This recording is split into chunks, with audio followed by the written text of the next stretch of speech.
Hello ladies and gentlemen, and welcome to a very special discussion on Deep Seeded Geek.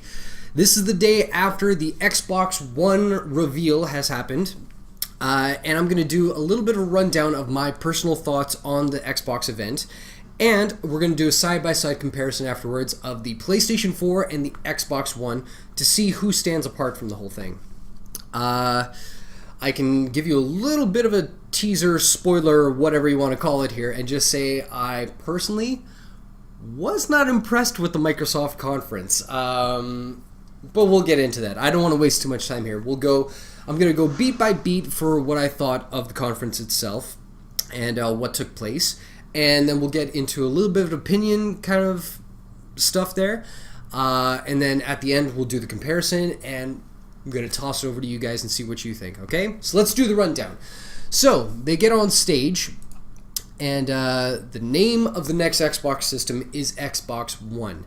And I get where they're going with the name. It's like the last few systems that have come out. PlayStation Vita being life because they want to get involved in your life. They want the system to be part of your life. The Wii U.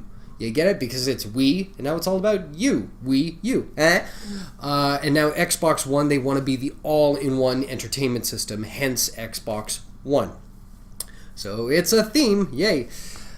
So I'm not one to really nitpick on names of systems. They are what they are. It's Xbox, it's PlayStation. We know what they are. It's Nintendo, it's a Wii, whatever, you know. The little abbreviations on the end don't really count for much. Anyway, when they started showing off the actual look of the system, I gotta be honest, they were showing like action shots of it and angles and everything, and I was looking at it going, oh, it's kind of piano black, it's got some chrome, it's very box-like. I'm like, damn, it looks like a PlayStation 3! So that's kind of odd. But yeah, so that's the one thing I took away from it, is that it looks a lot like PlayStation 3. But again, like the title of the system, the look of it doesn't really matter much to me. If it plays games, win. If it looks like a piece of crap, I do not care. It's not gonna make or break my entertainment system by how it looks. So one of the big features that they were showing off right from the get-go is this functionality that you can instantly switch between TV, movies, games, etc. With voice command. So if you talk to your system and you go, if you talk to your system like every gamer does, you can just say HBO and it'll bring up HBO. You could say ABC, 1, 2, 3, NBC, whatever, and it'll do it, you know. So that's kind of cool, I guess. I mean, it sure as hell beats pushing the little source button on your TV screen and selecting down. Just say it with your mouth. Hey, much easier that way. It can do multiple tasks side by side, and it has phone connectivity as well. This was kind of cool, okay? Like, as a gamer, I can get on side with this, or get on board with this. So what they were showing off is that, say you're watching a movie, right? And then you see a sequence and you're like, huh, I should look up what other movie that guy's been in. You can minimize or window mode that movie that you're watching and bring up an internet browser and do a search or something on whatever you're doing. That is great. I can't tell you how many times I've been in a game and I've been stuck in a certain level and I need to go to YouTube or walk through online to figure out what's going on next. And usually that means me pausing the game, going onto my PC, finding it, going back, and all this kind of hassle. So to be able to do that kind of function right on the same system, that's wicked cool, okay? The phone connectivity kind of thing, same kind of deal. I know they had it in Halo 4, I want to say, where there were specific exclusive content things that were available on your Android or smartphone. So it looks like they're going to be pushing that a little bit more with the Xbox One. So that's kind of cool. They have Skype as an app on the Xbox One. This is crazy cool, okay? That is one thing I don't know why the PlayStation 3 never got around to. They put it on their PlayStation Portable. I believe they put it on the PlayStation Vita too. I could be wrong. Why it isn't on their main hardcore system, I do not know. So the fact that Xbox is jumping on board with that, great. But how they advertised using it, we'll get to in a little bit. The next thing they were showing off was that they have a fantasy football app. I'll say that again. They have a fantasy football app on an Xbox gaming system. Don't know how I feel about that. Do they have a D&D fantasy app for all the little nerdlings out there who buy your system? No. So why are you catering to the jocks? Jocks don't play games. They look down on us gamers. I'm generalizing. I'm totally making a joke there. So I don't know. If you're into fantasy football and this thing is useful to you, please let me know in the comments. I don't know fantasy football all that much. And then they went on for the longest freaking time after this about TV stuff. They were just harping on like, oh, you can get channels here and channels there. Look at that. There's channels everywhere. And with all this TV stuff, I was scratching my head going, are there any games for your gaming system by any chance?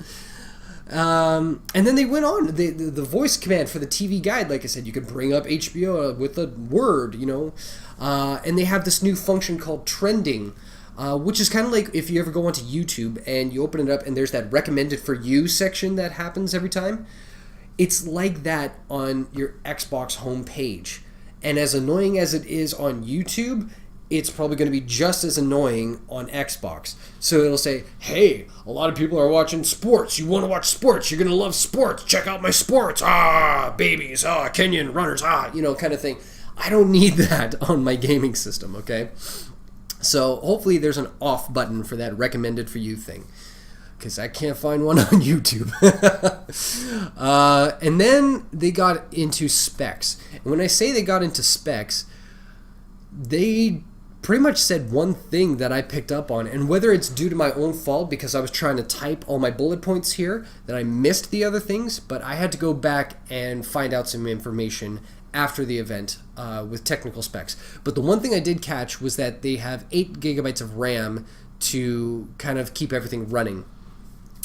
So that's great. I think for both Xbox and PlayStation, it was only 256 megabytes or 512 megabytes of RAM, and now it's 8 gigabytes. So that's huge. Then they went on. I don't know if they said it in the conference, but they went on to talk about how they have an 8-core CPU chip from Microsoft, custom Microsoft chip. And I think that's where they said something around like 1 point something teraflops or whatever, and I was like, what the fuck is a teraflop? So that's probably when they said the other things, which is that they have a 500 gigabyte hard drive in every system. Then I found out afterwards that a lot of that 500 gigabytes is going to be taken up by internal software to run the gaming software, to run the in-application or in-system apps and everything. So I don't know how that's going to work out, because they also say that Xbox games are required to be installed if you want to play them on your Xbox One system. So when you buy a disc, you put it in there, and it has to install onto your system. Afterwards, apparently you can take the disc out and you'll be able to play the game.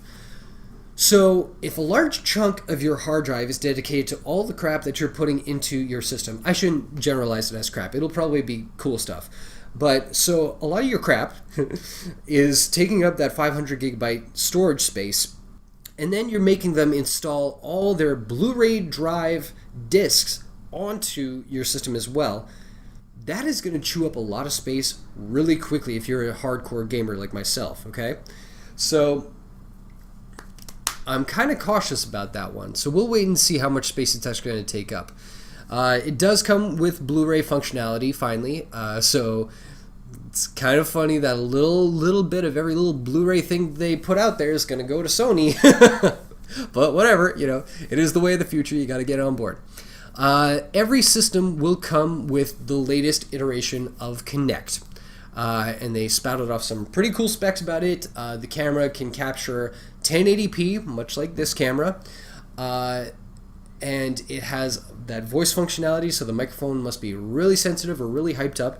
And they touted that it has more accuracy when doing tracking movements. So pretty much more joints at every level can be tracked more precisely and everything, which is great, but show me games that I'll be interested in that actually use that. okay? Because I don't know about you, but when they first announced Kinect all the way to today, there has not been a hardcore game that uses Kinect in a way that I think is a must-have, okay? I've seen many dance games. I've seen many family-oriented games. I've seen Mass Effect 3 with voice command capabilities. You know what? Hook up a microphone to PlayStation, you got the same thing, okay? A lot of games just use the voice recognition thing and not much of the motion controllers. Now, unless Microsoft comes out with a hardcore game developed in-house that uses the Kinect in such a way that it makes it undeniably the next generation of gaming application, I don't think you'll succeed. Because I don't see many third-party developers that do cross-platform games developing certain things for motion control just for one system. That is a lot of development time dedicated to one system's functionality, especially when you've already got a controller that does a lot of the functions for all the other systems, okay? So, yeah, it's great that you improved the overall tech in the Kinect, but show me a game that's worth having it for, you know? So that's my opinion on Kinect 2. And yeah, when they were showing it off, they didn't show any motion control kind of stuff other than this, which I'm pretty sure you could do on the old Kinect. So the fact that you can do this better really doesn't sell me. So right now, the Kinect just seems like a very over-the-top kind of voice-controlled TV remote control, okay? So Microsoft, get on it. The good news as far as controller functionality goes, this thing hasn't changed much. This is the Xbox 360 controller, of course, and the design for the Xbox One controller is not too far off from this. It looks a bit bulkier, but that's okay. It has a little bit of a bump kind of thing here, which I think houses the in-controller battery now, which is controlled Bluetooth. It has the Bluetooth signal and everything, so I don't know that the battery pack on the back is going to be there anymore. And other than that, it looks identical to this, which is great, because if it ain't broke, don't fix it. This is one of the best controllers that gamers, PlayStation, Microsoft, even PC can agree. This is one of the best designs of controllers ever made, so you're not screwing with it too much? Brilliant. Brilliant. So, yeah, again, once you've got that, a near-perfect controller, what the heck do you need the Kinect for? Especially if you're developing games for this system. Enough ranting on the Kinect. Let's stray away from it there.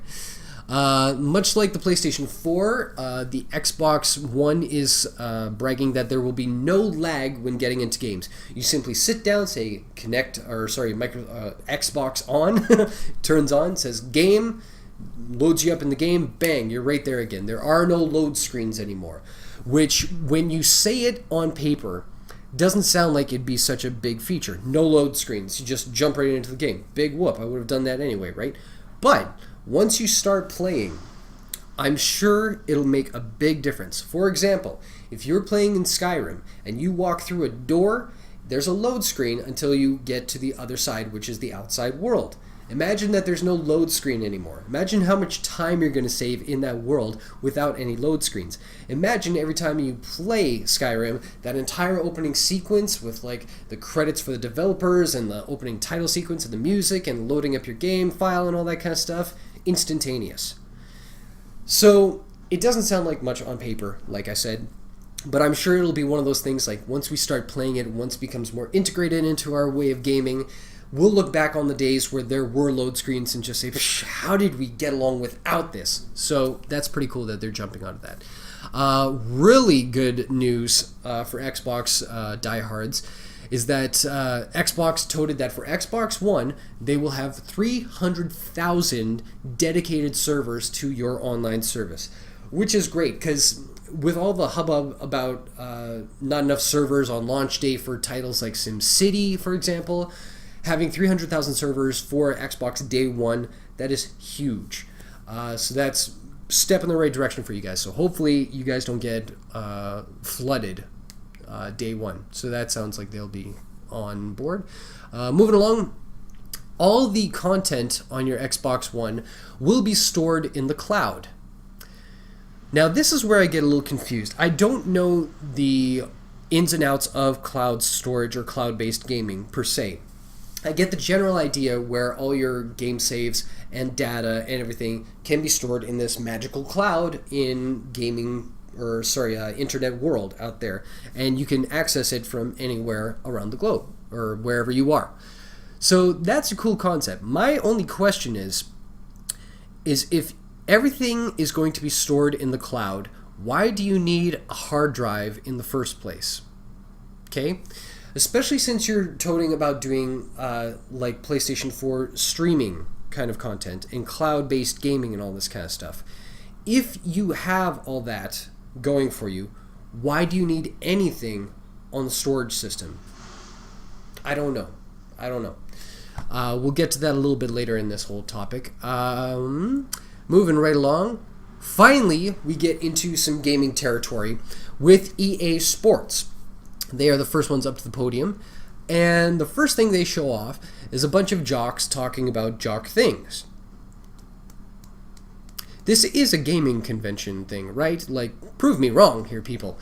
And then out comes EA Sports, and they're talking about 4 different titles and different avenues of sports that are going to be coming out this year. The one thing that's screaming in my head is that this is not exclusive stuff. This is going to everybody. The only thing that had the word exclusive in it is that FIFA is going to have exclusive content for the Xbox 360. They probably will have stuff for PlayStation as well. They will probably have stuff for other consoles or platforms as well. So yeah, way to go on getting FIFA exclusive content. I'm not knocking any gamers that are sports fans out there or sport game fans. This is probably great news for you guys, okay? That the stuff is coming.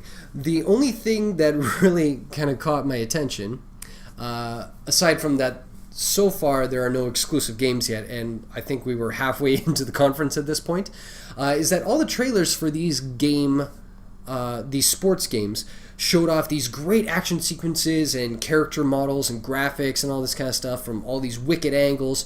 But you know what? When you're playing the game, I'm pretty sure it's not going to look anything like that, because there's going to be a UI, there's going to be the bird's eye view for all the top-down kind of stuff. You're hardly ever in the action kind of sequences there. So what you're showing off in these trailers is, yeah, the graphics and everything, of which we will never see, because that's not how the actual game looks.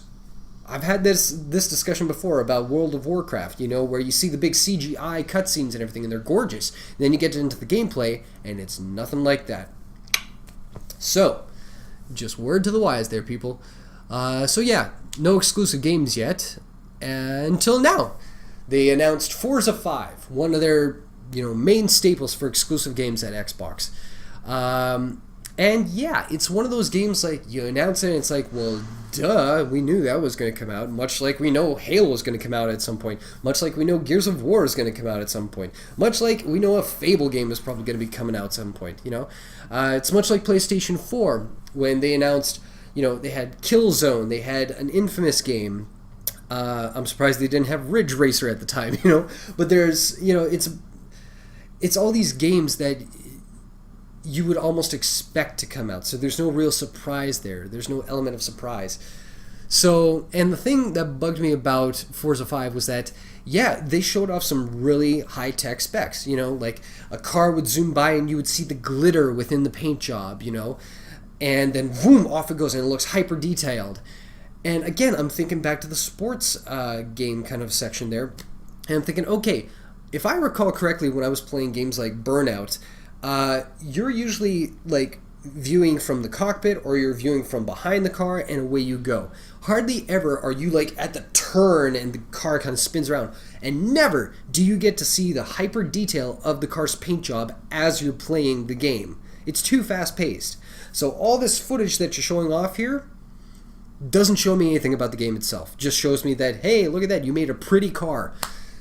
So, and to be honest, I'm not much of a Forza fan. I can respect it.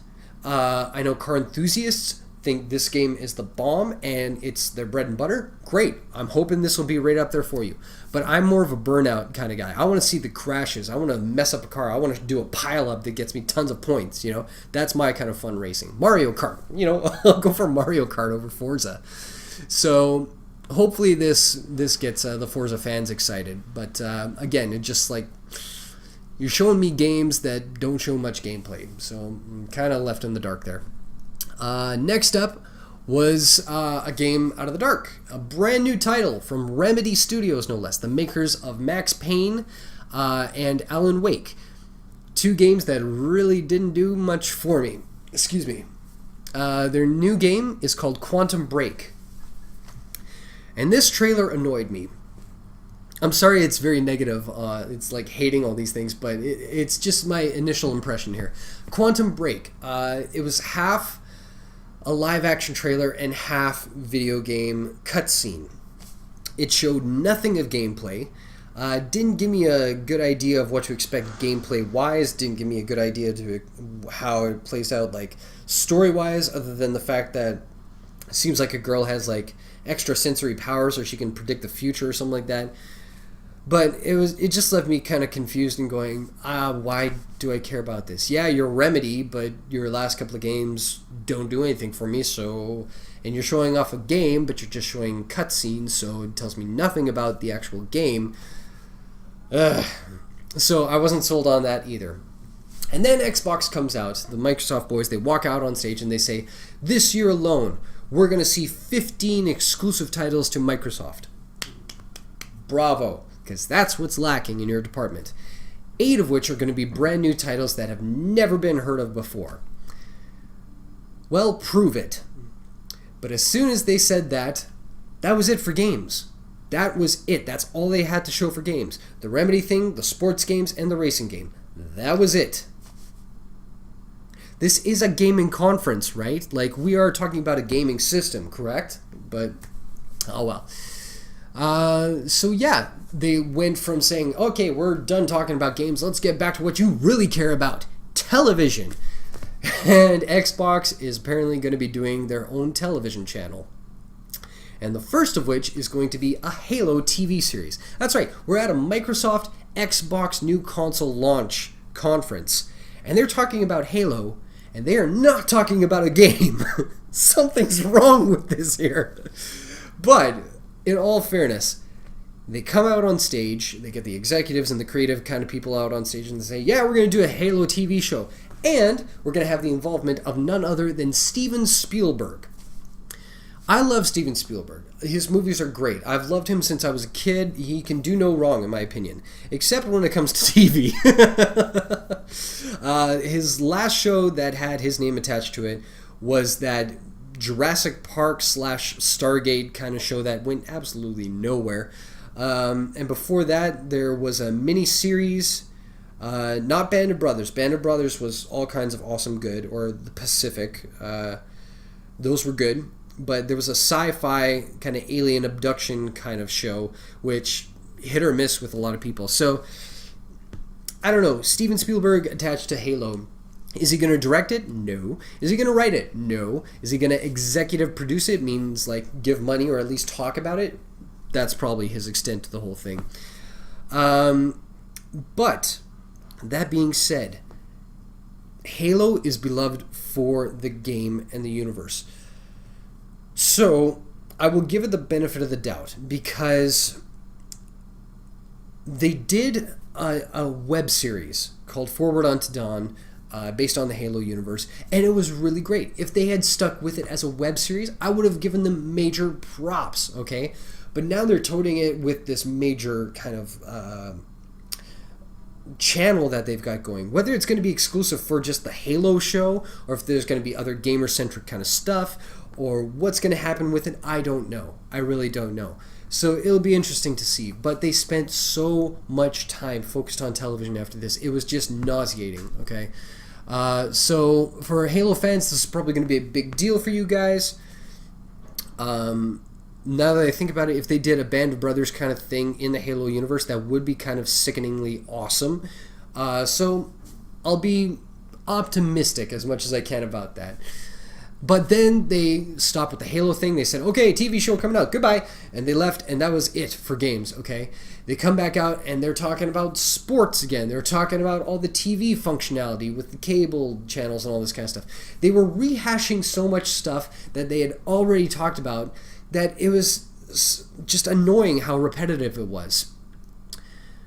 And then they got back to Skype for a second. And this is what bugged me. This made me laugh. They were saying that, hey, we've got Skype, and that's going to be great with your sports viewing kind of stuff and your fantasy football app, because when your fantasy football player scores big, you can go on Skype and rub it in your friend's face. That will never happen.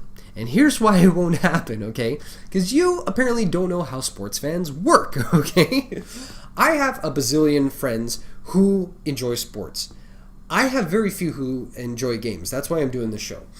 And I can tell you for a fact, if I have a friend who is into sports and the game is playing that day, they are congregating together at houses, at parties, at sports bars, okay? They go in herds. Hardly ever is there a sports fan sitting alone in his basement just watching TV by himself.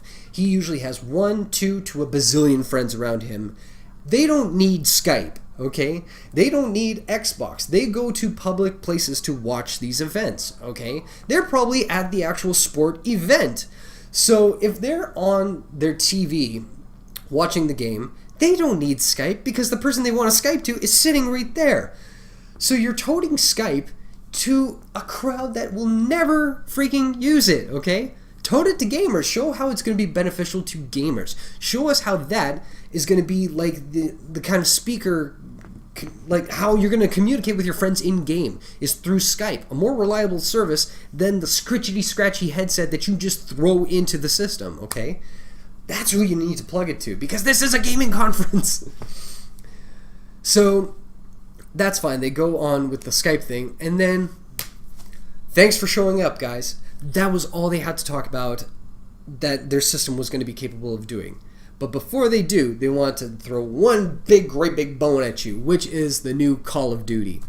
So out comes the boys from Call of Duty, or the boy, just one guy, and he comes out, and of course, the first thing he says is that yes, Microsoft will still have that month-long exclusive content kind of deal that they had before.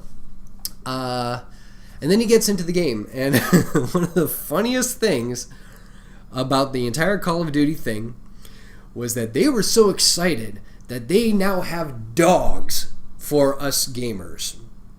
Because apparently that's what we all wanted. We didn't want new experiences in the game. We didn't want new multiplayer kind of, challenges or technological things. We wanted dogs. And he was like adamant about it. He was like, you're going to love this dog. This dog's going to be your best friend. I'm like, it's a freaking dog, I'm playing Shadow of the Colossus right now, and I'm very attached to the horse because he's the only other thing within the entire game that I can associate with.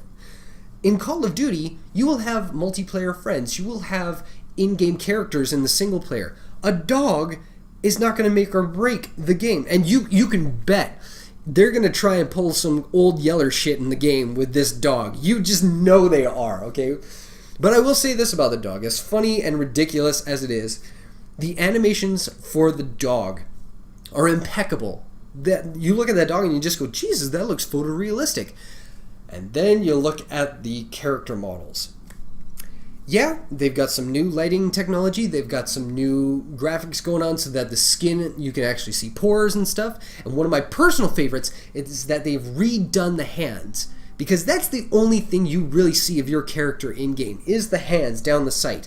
And usually in most games, you'll see that, yeah, they spend so much detail on the face and the body, and then you look at the hands and they look like Minecraft hands, okay? So the fact that they've gone to hyper-detail lengths on that is great. I think that's great. But with the rest of the character model, yeah, it looks very high-def and, uncanny valley kind of territory, except for here. All the characters still have that dead-eye stripper kind of look where it's like nothing going on here. And the eyes are classically the windows to the souls. You express so much through the eyes that sells you if a character looks realistic or not. So if this is just, just pan and scan kind of eyeball movement, you've still lost me. All this has gone to waste, okay, because you're still not emoting to me.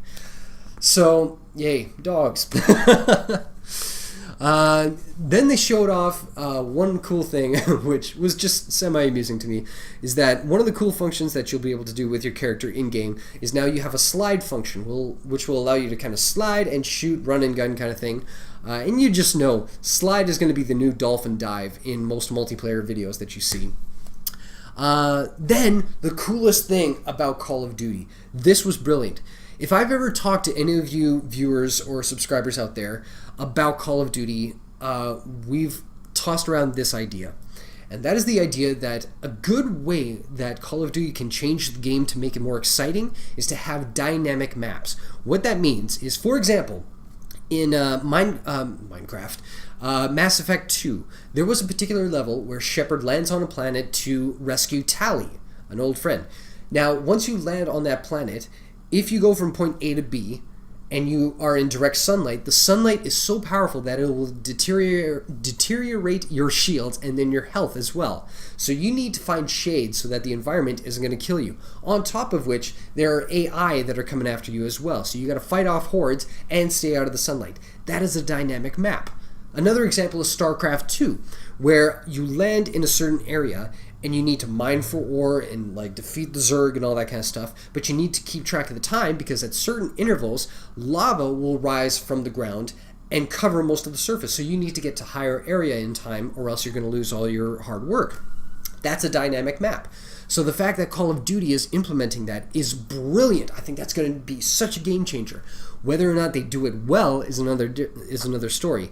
So say, for example, you're in a multiplayer map, and it's a dynamic one, and you have certain explosions that go off at one time. Well, are they going to be specifically timed, or are they going to be randomized, or is it going to just happen all of a sudden? You know, that's what needs to be kind of tweaked and talked about. The fact that it's dynamic is a good change of pace, but is it going to be varied? We'll have to wait and see. Next up, they were toting that you can customize characters. So you can customize the look of your character, much like you can in Skyrim or Saints Row III. Does this mean there will finally be female soldiers available? Who knows? It's been too male dominant for too long a time, and the females have gotten a lot of flack on Call of Duty, as I've talked to many of them before. So I think having that sort of recognition to themselves would be great. Some say it would be detrimental because it will open themselves up to being targeted even more so. But I think if you're respecting, I'm not one for war or the military or anything like that, but if you're respecting the people who put their lives in that sort of harm's way on a daily basis, you should respect both genders, especially if it's in a video game like this. So I think you should have female soldiers available. That's just my opinion. What else can I say? The overall graphics engine of Call of Duty Ghosts, it looks on par with Crysis 3, which is a current generation game. Now, that's not me saying that's bad. That's actually very good. It looks very good. The problem I'll have is if they use the same engine for all their games coming out for this entire next generation, much like they did with this generation. The game engine in Modern Warfare 1 was essentially the same game engine all the way through Modern Warfare 3. They didn't change much, okay? They may have tweaked a few things, like and put some more money into it so you can put more pixels, but it was still the same game engine, just with a different kind of color palette, we'll say. Now, whether or not they're going to try and change up the game engine every time they put out an Infinity Ward-based Call of Duty game, who knows? Hopefully, but who knows? So, it may look very next-gen now, but come the end of the cycle, I don't know how much it will be breathtaking as compared to all the other games that are going to be coming out of the gate. So, we'll wait and see with that. And with that, they ended the whole entire conference with the worst possible ending I have ever seen in any kind of conference. They pretty much said, okay, that's the end of the Call of Duty trailer, and bam, here's the clock counting down to E3 with a big green screen, Microsoft, Xbox, thanks for coming. You talk to anybody. If you have friends over, you don't just go, okay, night's over, drop mic, exit stage. You don't do that. You say goodbye. Thanks for coming. I appreciate you. And we love hearing from our consumers. You say something of appreciation. You don't just like, man, screen title, go away. That is the dumbest freaking way to end a conference. That's bloody rude, man. So, but that wasn't the only thing that left a sour taste in my mouth. Overall, this conference didn't grab me. This conference did not sell me in any way, shape, or form in order to buy their system. There was nothing for me. I'm a gamer. I'm watching this gaming system being advertised here, and there is nothing that has sold me on it. So yeah. Now we're going to talk about some of the things that they did not mention in the conference per se, but that I found out afterwards through individual sources interviewing executives about the Xbox One. So here's a few things that weren't in the conference but were in fact facts about Xbox One. Number one, Xbox One will not be compatible with Xbox 360 games. That sucks. But PlayStation 4 is not compatible with PlayStation 3 games either, so there's something to be said about that. The one thing that was mentioned, that all the Xbox Live arcade games that you've purchased on Xbox 360, you will lose those on Xbox One. That is bullshit, okay? Not just for gamers. I mean, that sucks to lose a purchase that you made and you paid good money for, but it sucks doubly for the developers who put their faith and trust into Microsoft to be exclusive on their console, okay? So say Xbox One comes out and you hear about one of these games that were amazingly created on Xbox 360 and you want to play that. Well, you can't because you're on a next-gen system now and that isn't compatible with that. So you're taking a potential buyer away from these independent developers. That sucks. But what are you going to do? Hopefully that's something they will fix down the road. PlayStation has said, or Sony has said, that they do expect to kind of implement some sort of emulator to allow for PlayStation 3 games to be playable on PlayStation 4. It's just not a priority right now. Xbox has made no such claim. So we'll have to wait and see. The big deal... A couple of big deals with Xbox was the ideas behind always online connectivity and compatibility with used games, both of which they did not mention or touch throughout the entire conference, both of which were big, huge topics that need to be talked about. I went offline off of the conference to find out the information. And here's what I found out. Regarding the always online capability of it. They stated, and this is brilliant, they stated that you will not require to always be online, but the Xbox One does need to connect to the internet once a day, and if you have no internet connection, you cannot play Xbox One. So yes, you do need to be always online. Do they hear themselves? Do they hear the redundancy in the words that are coming out of their mouth? Like, I'm just livid with that. That's just stupid. Personally, it doesn't affect me. I'm thankfully in an area where my online connectivity, my internet is very steady, very functional. There's no problem whatsoever with it. So it will not affect me in the slightest. But for all my gamer friends who don't have either internet connection or at least a steady and reliable internet connection, this is going to be a huge problem for them. Why would you do this? So yeah, that's kind of weird. Moving along, one cool thing about the Xbox One is that, like the PlayStation 4, it will have a built-in DVR to record and upload your game footage. Whether that means they will also have a in-game console editing suite, I don't know. In my brain, with that PlayStation 4 share button, all you'll be able to do is go back over the footage that you want to share, cut the beginning, cut the end, and away you go. Can you do a voiceover recording with it afterwards? Probably not. Can you do special effects editing with it? Probably not. So I think it's a very bare bones kind of editing software, just cut and paste kind of thing, and away you go and you upload it in one foul swoop. Excuse me. Would Xbox go out of their way to do something a little more advanced than that? Probably not. Because in my opinion, I think the gaming systems look at us Let's Players on YouTube as detrimental to their financial gain. So are they going to go out of their way for us? No. But if they pleasantly surprise me and throw out a whole editing suite on their systems, bonus points to you guys. I think that'll be great. This is a weird fact. The Kinect has to be connected to the system at all times because the mic will always be on. Now that's kind of weird, okay? I get that you want to ship out the Kinect with everything, and this functionality, like hand kind of functionality and voice controlled kind of stuff, is a gimmicky kind of thing that you want to get out there. But the fact that your system won't work without a Kinect is kind of stupid, especially since you have essentially a remote control shipped with every one of them. So I think that's kind of dumb and very stupid, much like SimCity always needing an internet connection when you know very well that it really doesn't. You've just done it that way on purpose. So that's kind of dumb. And it's nothing against the Kinect. I think Kinect is brilliant, okay? I think it's wasted on a gaming system. You hook it up with PC, which they have said Kinect 2 will be functional with PCs. I think there's so much more potential with Kinect in the technological side, advancing in that way. It's wasted on gamers. I'm sorry to say, but it is totally wasted on us gamers. If you use the Kinect and what it's capable of doing with technology on the PC side of things, I think it could do amazing things.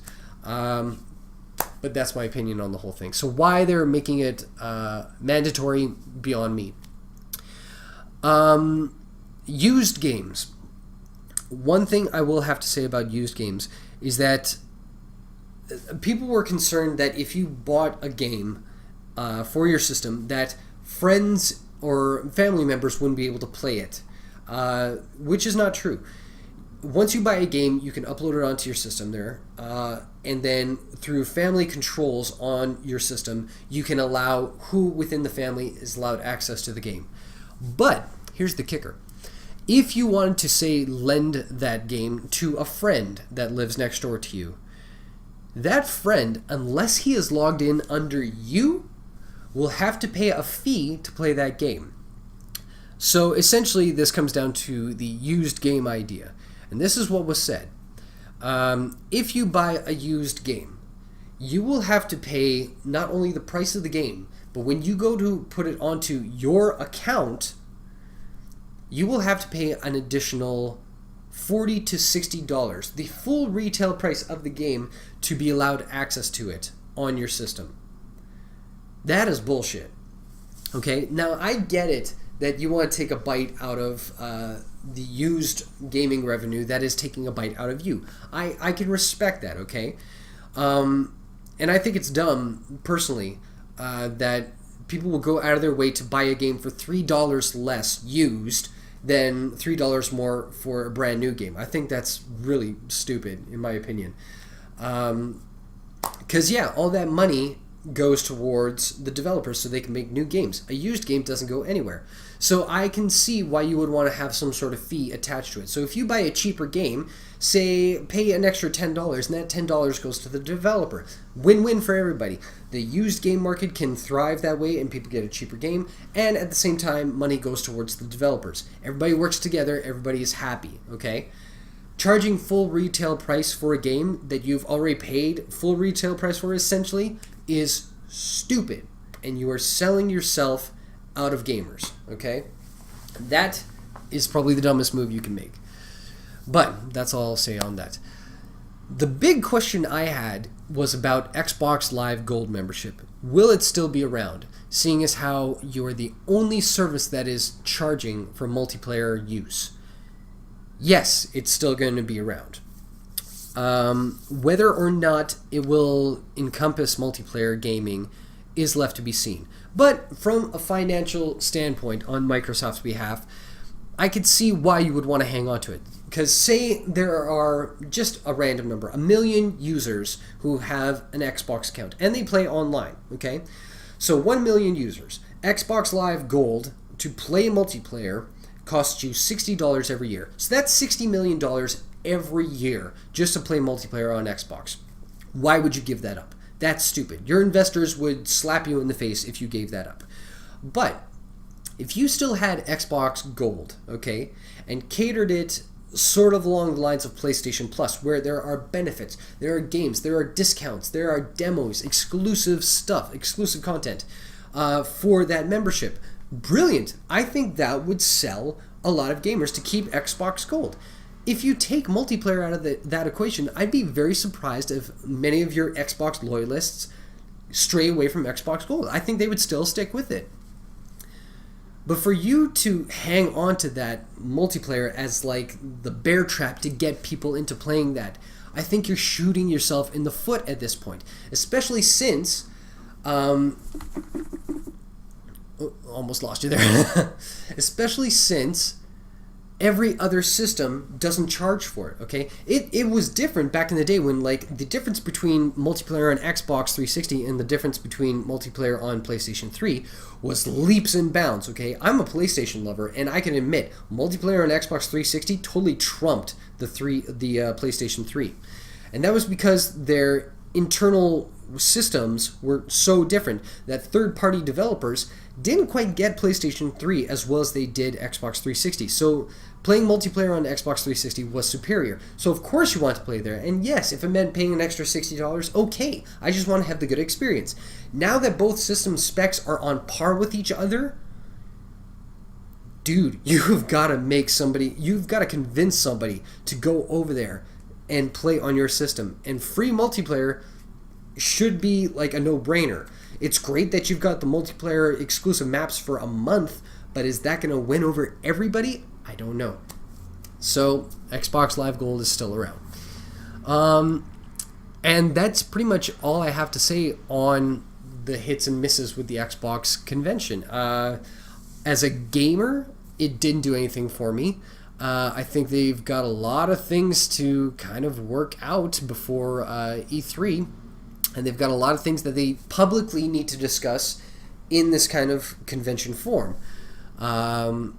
We're waiting on price, we're waiting on release date, and we're waiting for them to actually get up in front of a mic and say, yeah, sorry, but we are going to require always online connectivity, because you are.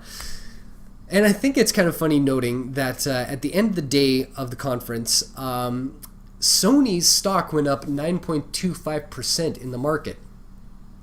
Now, to some of you, you might not think that's such a big deal, and that's, whatever. But it's worth mentioning that after Nintendo announced their Wii U, their stock plummeted, and investors were worried. And investors wanted to jump ship or have things change really quick. And as you can see by the Wii U's launch, not the best in their history. And it's still kind of limping along to get to the numbers that they had projected.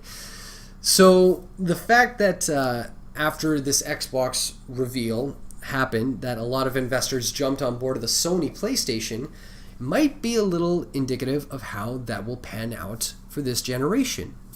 Microsoft stock didn't go anywhere. Okay, Sony's went up.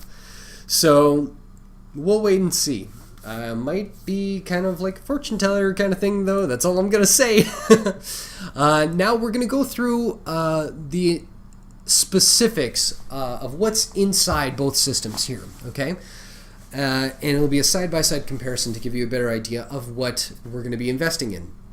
So the optical drive, the actual disc slot for both systems. They each have a Blu-ray and DVD player built into the system. Both have a game digital video recorder. How they function, or if they have an editing suite, is left up to be seen. Both have 8 gigabytes of RAM. Their CPUs are a little different. The PlayStation 4 has a single chip x86 AMD specific custom Jaguar processor, which has 8 cores, and Microsoft is doing their own custom CPU, which also has 8 cores. So they're pretty much on level for specs that wise. Storage capacity, PlayStation 4 hasn't said what kind of storage they will be offering. Xbox says that they have 500 gigabytes of hard drive, but then you got to factor in the cloud-based thing like what we were talking about before, and it's kind of confusing as to why you would even need that kind of storage space offered.